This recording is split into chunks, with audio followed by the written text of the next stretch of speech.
if I had to make a video, it'd be about 1 minute long and focus all around Mr. Blizzard's melting. It is finally time to cover Paper Mario Sticker Star for Dark Aspects. There's a couple of reasons it took me so long. Number one is that I don't have the ability to easily capture 3DS video that doesn't look like this. And I try as much as possible on the channel to only show my own gameplay. If I am using someone else's recording, then I'll give them credit, of course, typically as text on screen as it's playing, but this time I wanted to shout out Nintendo everything, because the majority of the Sticker Star footage you'll be seeing today is from their playthrough.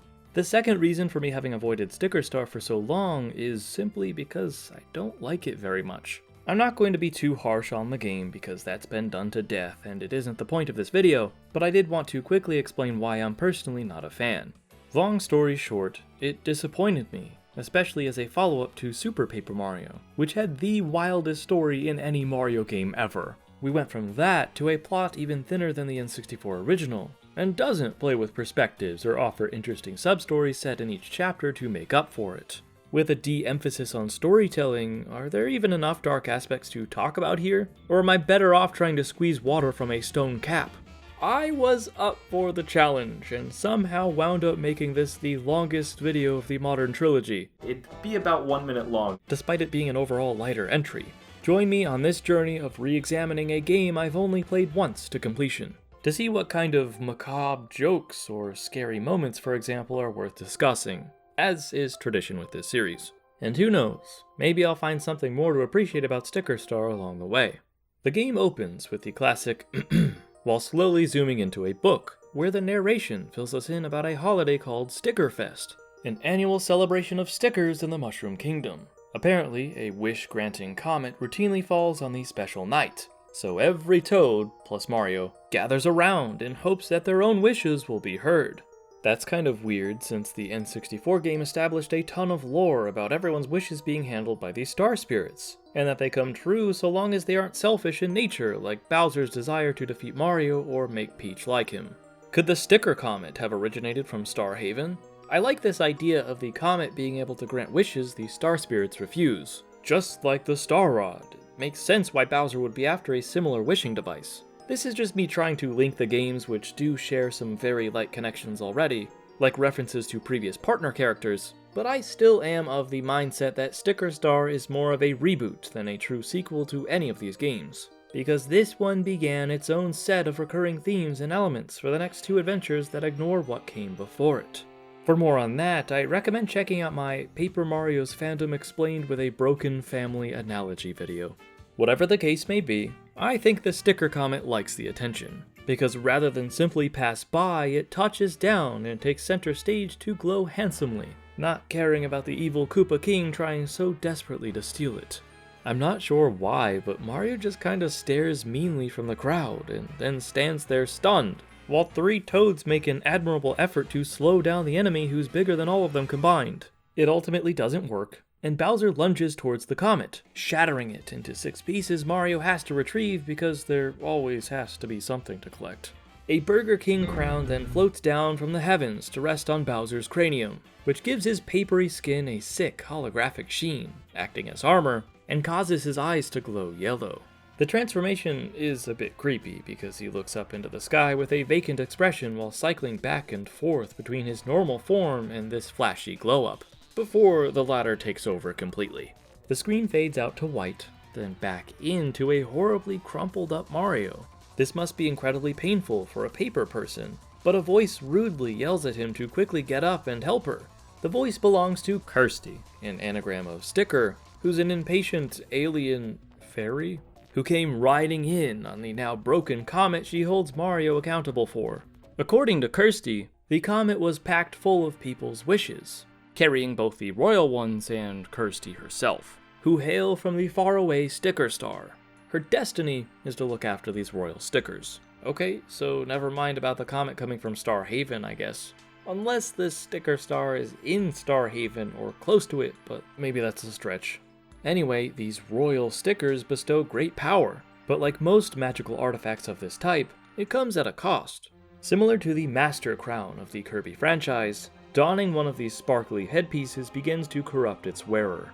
Mega Sparkle Goomba, Tower Power Pokey, Gooper, Blooper, Mr. Blizzard, Petey Piranha, and Bowser are all victims to this fate. A large group of 16 Goombas happened across one when it fluttered down to their fortress, though they claim it was entrusted to them specifically by Bowser. One of these grunts picked it up and put it on, which turned them all into crazy babbling loons, Kirsty's words, not mine, saying things like, "Shine ya! Shee-hee-hee, and shine diddly-doo." I'm surprised the crown didn't cause the lowly Goomba's head to explode, but I suppose any Joe Schmo can tap into its power. The Mega Sparkle namesake comes from the Peasant King's ability to merge with its gang of Goombas into a perfect 4x4 square of glittery glory that can be perfectly weakened with scissors. After their defeat, the Goomba in charge orders its fellow sparkly Shiner-Rooskies to combine once more into a sticky wall, but one of its followers confesses that he'd like to go back to being a normal dude, as he and the other lackeys are growing tired of the crown's power warping their minds and bodies. Not taking kindly to the non-consent, like the stack of Shy Guys harassing an individual one in Color Splash, the single crown-bearing Goomba tries to best Mario himself, but is pathetically decimated by any additional attack. The Tower Power Pokey of Drybake Stadium speaks in Shine Babble, just like Mega Sparkle Goomba, but there sadly isn't any banter between Kirsty and the boss this time. The Pokey's story is different from the Goomba's, in that rather than seemingly coming across a crown by accident and choosing to put it on, Kamek himself placed one atop its head, and proceeded to hide the foe inside of a tower folded with dark magic, all to slow Mario's progress. The Goomba majority eventually decided that the crown's power just wasn't for them, but this Pokey here had no choice, and was crammed into a dark box until it was time for him to shine as a soldier. The next end-of-chapter boss fight against Gooper Blooper is actually really cool. It's a big purpley poisonous squid with a rad music track progressively adding more instruments he attacks to the beat of. So if you're good at keeping rhythm, you'll have an easier time defending against his assault. It's neat because this mechanic of blocking to the beat shows up again in Color Splash for the showdown with Wendy O. Koopa, who also notably guards a coveted purple treasure. All Gooper Blooper wants from life is to dance, so he didn't ask for the power of the crown when it fell from the sky and landed on him either. Poison inadvertently began flowing from his grooven body, which affected both the ocean and the forest where Wiggler calls home. So far, the way these mini backstories have been handled haven't been terribly interesting, but I think it really works for the World 4 baddie, Mr. Blizzard. He's a spinning snowman who began melting when springtime came, and almost perished in the heat due to his frail body he laments having. But when a crown took the place of his bucket hat, a wish for a body that can't melt, and presumably an endless winter too, was able to keep him alive. You can't help but feel sorry for him after blasting the poor guy with a heater, because he actually apologizes after the player defeats him, having realized that his actions have brought suffering to others. Then, upon exploding into nothingness, he requests that Mario build him next time the snow falls so that they can meet again. It's actually really touching, and makes me sad that none of the other bosses have a similar appeal. His motivation makes sense. He needed the crown to continue living, but it also turned him mad, so he regrets his actions when he finally comes to. And this bit of story isn't super profound or anything, especially when compared to other character arcs in the franchise, but it does make me feel something, so I'm glad it's here. With that said, it is an exception. So with Petey Piranha, we're back to the usual formula of the crown simply granting power to a random follower of Bowser, who has nothing to really say about the situation themselves. The writers at least changed it up though by having Petey eat the royal sticker because he's somewhat of a mindless glutton. It's kind of interesting too that the spear guys were trying to placate an erupting volcano when the sticker, that could have saved them, instead fell into the wrong hands, or wrong mouth, and made the situation worse. But all that's left is Bowser. And we know he's hungry for power, not just hungry for a tasty looking sticker. I'd say the only fearful part of his fight is during a fake-out, where he's knocked off of the castle and it seems that Mario's won, but the crown falls with him, so you must walk over to the edge and check. He did have a lot of HP remaining before taking the tumble, so it probably won't come as too big of a surprise that he has another form. Enormous arms made of cardboard suddenly reach up and destroy the roof, and a giant, three-dimensional Bowser pulls himself back up while a pretty rockin' fight song plays. This superpowered boss isn't invincible, like Kirsty implies, but his defense is considerably higher than usual.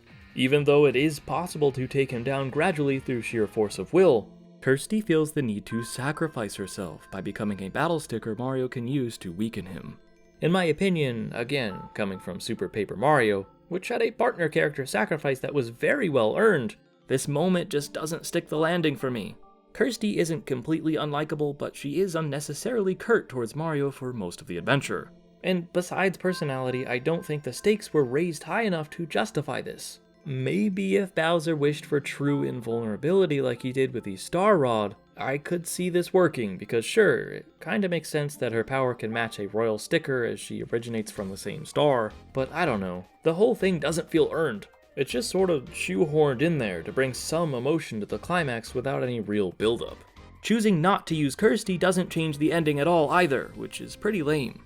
Something of note though is that Mario is actually able to tear off Big Bowser's arms, which doesn't look shocking to us, but is pretty brutal in the context of this papercraft world. Once the turtle's trounced, he flutters down without saying a word, and the princess is rescued. Even though this should be against the rules, Mario and the citizens of the Mushroom Kingdom wish for the wish-granting Sticker Comet's revival. They wished for more wishes. Kirsty is also brought back due to Mario's personal wish, so everything is returned the way it was without consequence. Yay, my favorite type of ending. Bowser then tries to touch the comet again, but gets yelled at by Kirsty, who makes a joke about him being a pain.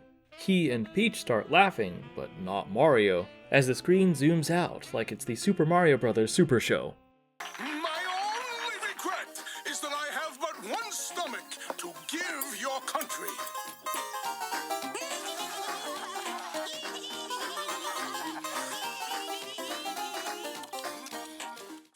Oh, and Sticker Star implies that Bowser Jr. died. But don't worry, he comes back in the Origami King, where he dies again, temporarily. Hey, at least there's a fun parade for the credits led by Luigi. That's it for the main story, but I did want to backtrack to talk about more of the worthy darker moments I skipped. One of them is the expected, unexpected game show Mario must participate in.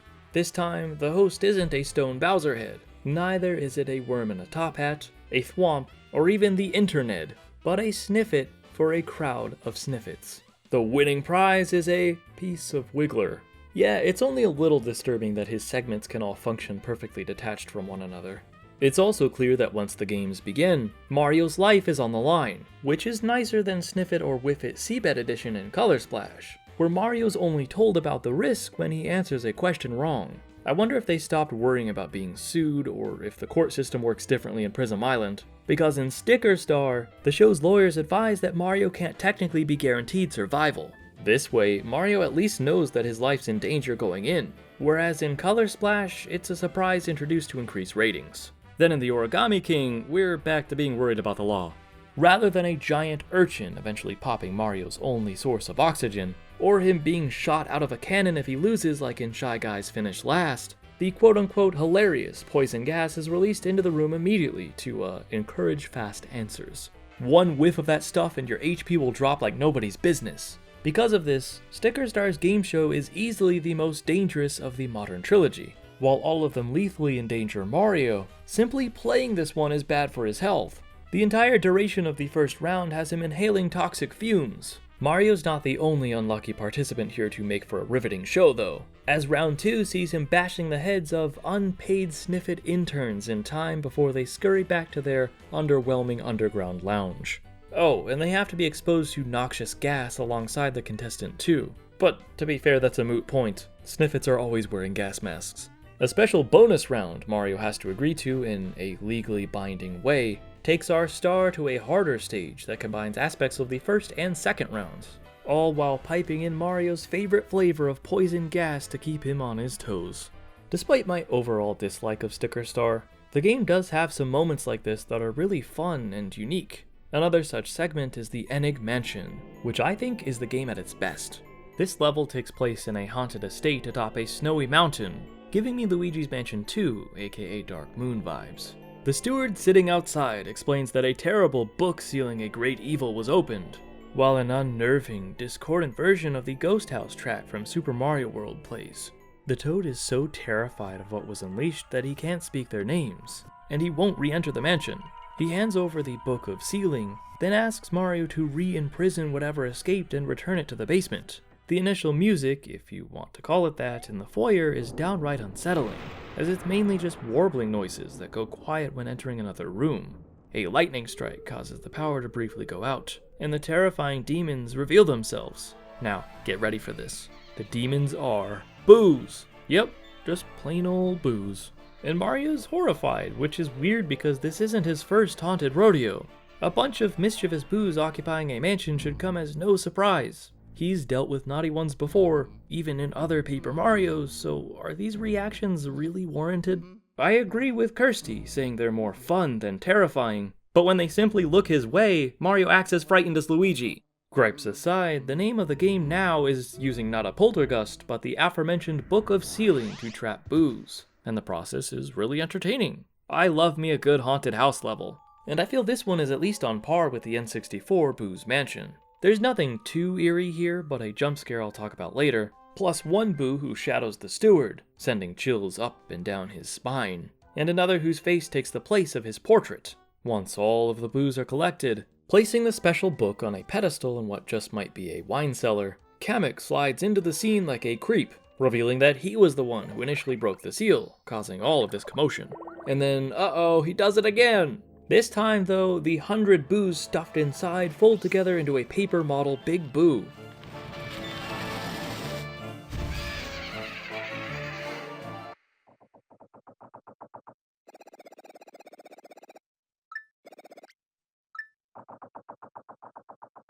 After the spoopy hijinks are over, Mario is invited to sit and watch the steward drink what I assume is coffee or hot chocolate, not wine, while he talks about wanting to hire a manservant of his own. Good luck with that, buddy. Another really cool idea in Sticker Star that returns in Color Splash is a battlefield of quicksand. Without any input from the player, Mario and the enemies will gradually sink into it until the former's head is buried. Of course, breathing down there is pretty impossible, so no matter how much health Mario had before suffocating in the sand, it drops to 0 for a non-standard game over. This is some great attention to detail. It's very unlikely, but I can see a player initiating the battle, putting their 3DS or Wii U gamepad down, then coming back to find a hapless Mario halfway underground flailing around desperately for help. Another instant death moment you're likely to trigger more naturally is getting eaten alive by the cheap chomp of Long Fall Falls, reviving the nightmare of my poor baby Yoshis being swallowed up one by one in Jungle Puddle from Yoshi's Story. The level opens right away to Mario riding a raft from the previous stage down the river. The area is extremely foggy at first, but before clearing up, an enormous outline appears below the water's surface that made me think of the rare whale shadow Easter egg from the GameCube Animal Crossing that has a 1% chance of spawning in the deep sea you can see without glitches when riding on Captain's boat. In Sticker Star, this monstrous silhouette appears under the raft Mario's standing on, swimming away while making a loud noise before leaping out of the water towards him. This big fish is hungry for Italian food, rushing to the front of the screen and nearly filling it entirely with its massive body. Seriously, this river is almost too small for it. The Cheap Chomp can leap into the foreground, creating a colossal splash. It can spin its tail like a propeller, and even strafe side to side before attacking to fake out the player. If Mario isn't devoured, and the raft is still intact, he and the biggin will eventually reach the river's end and fly off of a waterfall, one figuratively and the other literally. Yeah, I wasn't exaggerating when I said it can spin its tail like a propeller. It's so powerful the fish can fly through the air. This was likely done for the sake of comedy, but if I saw this creature soaring towards me, I would be making peace with my inevitable demise. It's pretty tough surviving this course once, but there are cruelly 2 branching comet pieces to retrieve here, which means you have to go through the ordeal a second time. More if you want to farm 2 of the rarest stickers in the game. And if you do replay the level, be prepared as the Cheap Chomp's speed increases, making repeat playthroughs much more difficult and terrifying. I'll take Nibbles found lurking in the bodies of water in the Thousand-Year Door to this guy. I'd also sooner take the animated fish skeletons from the Jungle Rapids stage of this game, though the river being infested with live fish bones is an unsettling thought. Never mind the cute rubber ducky. As far as Mario, I think he'd rather take Big Bertha to this Cheap Chomp too. Getting back on land, most common enemies in the modern Paper Mario trilogy can be savagely set ablaze with a fire flower or flame-based thing, which turns them into ashes. But in this one, you're actually able to use an oven thing sticker to roast them alive, reminding me of the implications of the screen turning red when Diddy and Dixie Kong lose all of their lives and are captured in Donkey Kong Country 2. Using a squirt gun thing sticker changes your perspective to first person, where you can target and blast enemies with water until they dissolve. It's far sillier than the oven, but the obvious tribute to the first-person shooter genre in a Mario game is a little shocking. In Shy Guy Jungle, the player must clean up this trash heap with either a goat or vacuum cleaner thing to progress, but before then, you can dig around in the garbage to find a ton of notes, ranging from humorous to just plain weird. One of them is an intriguing set of characters, and its purpose hasn't been discovered to this day, which is really cool. It reminds me of a time before everybody had easy access to the internet, and urban gaming playground legends thrived with few to disprove or decipher them. To have a known mystery in a Mario game left unsolved for over 10 years is impressive. XD3R B8HH 9ZR2 FL16. A friend code? That can't be the case, as those are only 12 digits. What about a used eShop or Club Nintendo key? They're the same length. Well, fans have already tried this, and instead of giving a "this code has already been used" message, it displays the one about it being a wrong code. According to Mario researcher Super Mario Broth, it is not a valid code for any Nintendo service. Or Steam, of course. My thinking is that this is a reference to eShop keys, but it never actually was a real one. The developer just put a random combination of numbers and letters together in the format. But who really knows? Potentially adding to the puzzle is another curious message consisting only of lines similarly spaced apart into 4 segments. There's 3 separate groups of lines, followed by a single pairing of 2. Game fan Dan on the Blockland forum suspected that this note could be a cipher for the serial key, and listed possible outcomes, while Fred Dakiko interpreted the pair as coordinates, leading to places in both Africa and the Philippines. Surely that midway point is where Intelligent Systems hid the prototype of Sticker Star Miyamoto claimed was too much like a port of the Thousand Year Door. This Twitter user converted the 16-digit code into binary characters, which created this odd shape you can make of what you will, while other fans realized that if you plug in .com at the end of the code, it takes you to a website that offers another code. But the domain was apparently registered after Super Mario Broth's post, so it was likely done by a fan.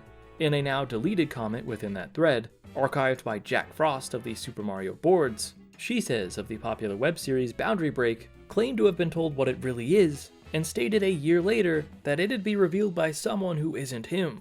This was most likely a joke, so please don't go asking him about it. But if you have any ideas at all of what it could be, I'd love to hear them in the comments. Let's see how deep the rabbit hole of this conspiracy can go. You may be wondering why I brought this up for Dark Aspects at all, and I think it's just because some of these gaming mysteries have this inherent creepiness to them. Maybe it's a general sense of unease about the unknown. As for information we do have available, in an Iwata Asks interview, Kensuke Tanabe and Igata discuss the creation of the Desert Tower of World 2, explaining that they wanted to create the impression of ancient ruins. They discussed putting in a mural, and started drawing Toads and Koopas that were taller than usual, giving them more human-like proportions. Tanabe thought seeing a humanoid Koopa Troopa on all fours was really creepy, and when Igata showed the design to the rest of his fellow staff members, they all agreed it was quote-unquote gross. Miyamoto surprisingly liked the art though, and asked, why don't you make it even more disgusting? Like what Kirsty had to say about the boos in this game, I think the designs are more side-splitting than spine-chilling, but I will admit the mural Goombas and Koopas following Mario's movements, then popping out of the wall was surprising. A nice callback to the original, where standard Goombas pose as posters to ambush Mario. A much more effective jump scare I alluded to earlier is found in the Enigmansion, where an erratic stapler unexpectedly comes flying in through the window. This is absolutely a reference to the original Resident Evil, where a couple of zombie dogs break in through the glass to scare the player. This homage is made even better in retrospect after playing the Origami King, where the stapler boss is explicitly personified as a guard dog. To wrap things up, like a burrito, let's come full circle to talk about a couple of worthy moments in the game's starting area. The exchange of things being illegal and talked about as if it's synonymous to a drug deal is much more blatant in Color Splash, but I do think it started in Sticker Star, as the purple toad running the Sling a Thing stall will not outwardly advertise the sale of things themselves, only the service of turning them into stickers, but will whisper to Mario that even if he doesn't have any things on him to swing by and we'll talk about it. When Bowser first ravaged Decalburg, he burritoed the plaza, making transportation out of town impossible. With the help of all the surrounding toads though, they're able to unroll it again, but accidentally trap the green toad in charge of the mission underneath the entire burg in the process. You are able to rescue him upon learning the Paper Eyes ability, but you don't have to, so he can be stuck beneath the fountain indefinitely. Imagine if a player waited too long and eventually paperized here only to find a rotting toad corpse. But with that, I've said all I had to say about the dark aspects of Paper Mario Sticker Star. A lighter game in general to start the modern Paper Mario trilogy, but like the original 3, each successor does get a lot darker. And believe you me, Color Splash and the Origami King are filled to the brim with this stuff. I recommend watching those videos if you haven't already. Otherwise, I'll be putting together a new Dark Aspects of Paper Mario compilation to get all 3 of these episodes in one place, with some enhancements, just like I did for the classic trilogy. Thank you all for watching, and especially to my patrons of the PK Love tier, Brian and Susan, Captain Harlock, Dat Barry, Jennifer, Kathleen, Katie, Pangake with a G, Tori, and Janssen. P.S. My opinion on Sticker Star hasn't really changed, but I don't hate it as much as I used to. And for those of you watching who did enjoy playing the game, I'm sorry for all the discourse you have to go through when talking about it online. You Sticker Star lovers are all brave souls. Good night, everyone.